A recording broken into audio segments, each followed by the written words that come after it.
வணக்கம். செல்வாஸ் ரிவ்யூ காணொளிக்கு உங்களை மீண்டும் வரவேற்கிறோம். இந்த காணொளியில் நாம் என்ன பார்க்க போகிறோம்னா Tatas IPL 2025 points table 2nd April 2025 அன்னைக்கு ஒரு அணியும் எங்கே இருக்காங்க, மேட்ச் நம்பர் 13. இதில் வந்து பார்த்தீங்கன்னா எல்எஸ்ஜியும் பிபிகேஎஸும் விளாட்னாங்க.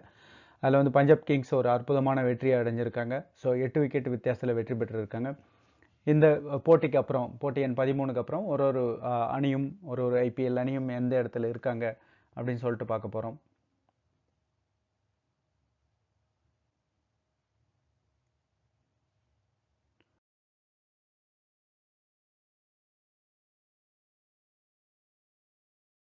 ஸோ இதில் வந்து பார்த்தீங்கன்னா முதல் இடத்துல ஆர்சிபி இருக்காங்க, 2 போட்டி விளையாடி 2 வெற்றி.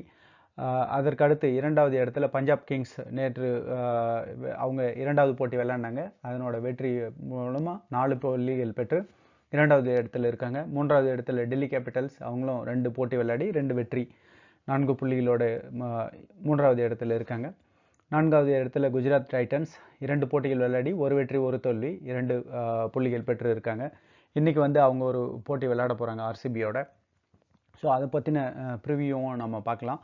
அதுக்கடுத்து 5வது இடத்துல மும்பை இந்தியன்ஸ் 3 போட்டிகள் விளையாடி 1 வெற்றி 2 தோல்வி 2 புள்ளிகள் பெற்றிருக்காங்க. 6வது இடத்துல வந்து எல்எஸ்ஜி நேற்று தோல்வியை தழுவதால் 3 போட்டிகள் விளையாடி 1 வெற்றி 2 தோல்வி 2 புள்ளிகள் பெற்றிருக்காங்க. 7வது இடத்துல சென்னை சூப்பர் கிங்ஸ், அதே தான் 3 போட்டிகள் விளையாடி 1 வெற்றி 2 தோல்வி 2 புள்ளிகள்.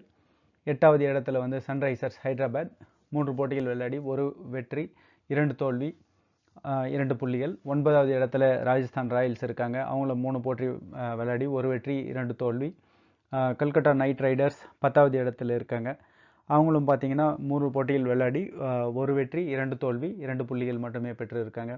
ஸோ ரன் ரேட் அடிப்படையில் ஏற்ற இறக்கங்களுக்கு ஏற்ற மாதிரி அந்த 3 போட்டி விளையாடி 2 தோல்வி அடைஞ்சவங்க 5லிருந்து 10வது வரையிலும், ஸோ 6 டீம் இருக்காங்க. அந்த 6 டீமுக்குள்ளே ஸ்லைட்டாக ரன் ரேட் டிஃப்ரென்ஸில் இந்த டேபிள் அசைன் ஆகிருக்கு. மற்றபடி பார்த்தீங்கன்னா டாப் 4ல் வந்து Royal Challengers Bengaluru, Punjab Kings, Delhi Capitals and Gujarat Titans இருக்காங்க. ஸோ இதுதான் நேற்று நடந்த போட்டியில் வந்து பார்த்திங்கன்னா ஒரு அற்புதமான வெற்றியை பிபிகேஎஸ் வாங்கினாங்க. ஸோ அவங்க வந்து 8 விக்கெட் வித்தியாசத்தில் வந்து எல்எஸ்ஜியை வீழ்த்தியிருக்காங்க. ஸோ முதல்ல பேட் பண்ணின எல்எஸ்ஜி வந்து பார்த்தோம்னா நிர்ணயிக்கப்பட்ட 20 ஓவர்களில் 171 ரன்களுக்கு 7 விக்கெட்டுகளை இழந்திருந்தாங்க. ஸோ நிக்கோலஸ் பூரன் ஒரு நல்ல விளையாட்டம், 44 ரன்கள் 30 பந்தில் எடுத்தார். அது படோனி வந்து 41 ரன்கள் 33 பந்துகளில், அப்துல் சமத் 27 ரன்கள் 12 பாலில். ஸோ ஸ்ட்ரைக் ரேட் வந்து ஒரு 225 வச்சுருக்காரு. மார்க்ரம் வந்து ஆட்டக்காரர் 18 பாலில் 28 ரன் எடுத்தார். ஸோ நிர்ணயிக்கப்பட்ட 20 ஓவரில் பார்த்தோம்னா 171 ரன் எடுத்திருந்தாங்க. பிபிகே சார்பாக வந்து பார்த்தீங்கன்னா அர்ஷதீப் சிங் ஒரு நல்ல பந்து வீச்சு 3 விக்கெட்டுகளை கைப்பற்றியிருக்காரு.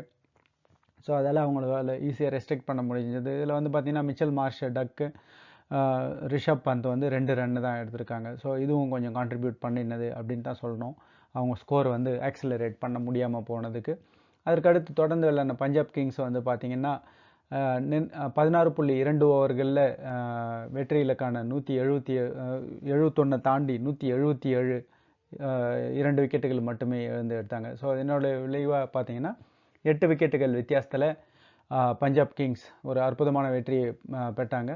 ஸோ இதில் பிரபேஷ்மார் பார்த்தீங்கன்னா 69 ரன்கள் 34 பந்துகளில் 202 ஸ்ட்ரைக் ரேட்டு. ஸ்ரேயஸ் ஐயர் கேப்டன், அவர் நல்லாவே விளையாடிட்டு இருக்காருன்னு தான் சொல்லணும்.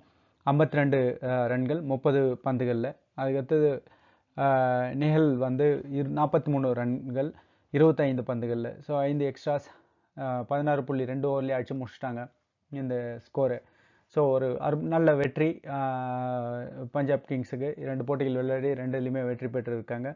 ஸோ நிச்சயமாக வரும் நாட்களில் ஒரு அணிகளும் எப்படி விளையாடுறாங்க, இந்த புள்ளி பட்டியலில் எந்தெந்த மாதிரி மாற்றங்கள் ஏற்படுதுன்றதை நம்ம கவனிக்கலாம்.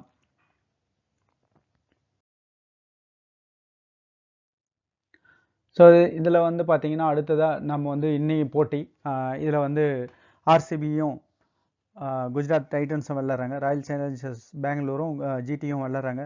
ஸோ இதனோட ப்ரிவ்யூ எப்படி இருக்குது அப்படின்னு சொல்லிட்டு பார்க்கலாம். ஸோ ஆர்சிபி பார்த்தீங்கன்னா 2 போட்டி விளையாடி 2த்துலையுமே வெற்றி பெற்று ஒரு நல்ல பொசிஷனில் இருக்காங்க.